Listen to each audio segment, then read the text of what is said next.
let's go. Hey, what do you think you're doing? All right, nice shot.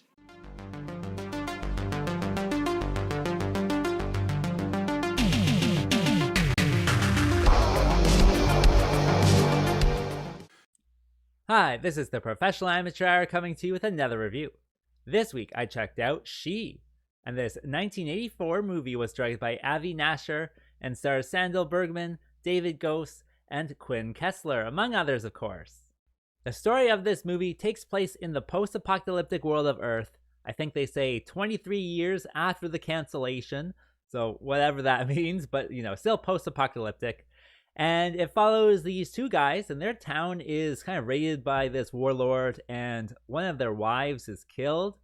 And so they go on like a mission for revenge, but first they have to go and enlist the help of the goddess She. So they go to She's compound and, hopefully get her allegiance.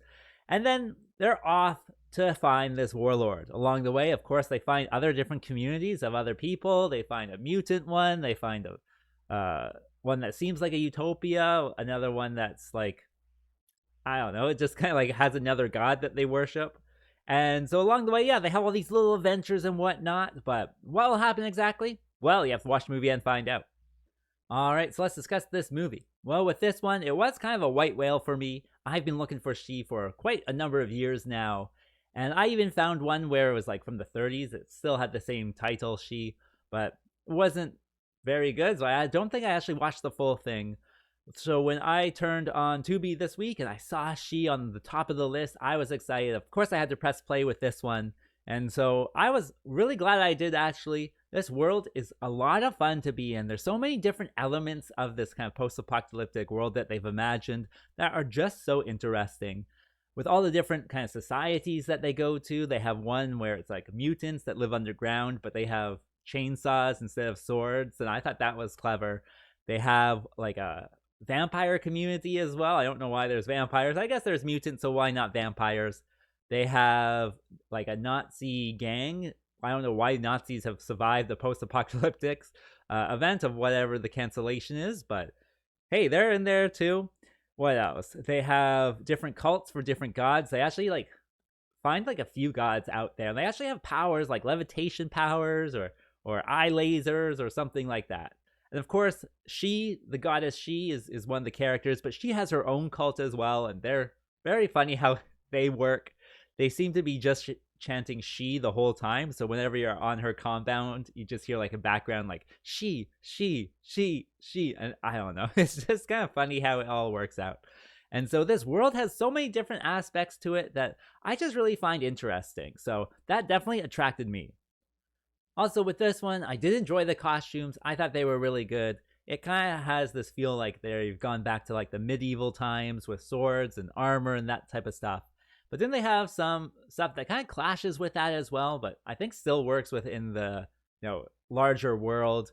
Like I said, they have the Nazis with like, I don't know, football equipment on. They have these toga wearing people also. So even though it doesn't mesh perfectly, I still think it's like visually entertaining to see all these different costumes. And with the props, I think the props are also very good as well. Even the extras seem to have like metal swords and stuff, so they've at least taken the time to get everyone a good prop. So visually, this world is quite entertaining as well. In addition, I thought the music was really good in this one. I know it's 80s music, so it's all synth pop and that type of stuff. I think I had watched like another 80s movie before, or like the day before, and it wasn't very good. But with this one, with the music, it definitely gets you pumped up, definitely gets you into the situation. And I was actually saying to myself like a few times, oh man, this is like a good tune. Like I wish, this would play again. But yeah, all the music, definitely good and gets you into it. And that brings me to what doesn't work with this movie. Well, I gotta say, this movie is pretty random.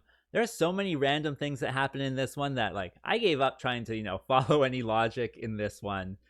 What happens first? Oh, there's like a scene like fairly close to the beginning where they're at She's compound and she goes into like a tunnel or something, and there's just like boxes and boxes of military grade CIA stuff, and then just like combat robots pop out, but they're all like kind of I don't know, traditionally dressed or historically dressed combat robots with swords, and they just gotta fight she, and you're just like, okay, I don't know why these things are popping out of boxes or anything like that. What is she even doing there?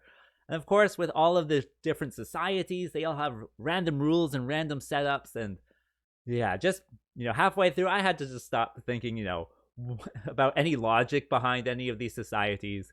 And so, yeah, if you're looking for something that, makes sense, this is not going to be it.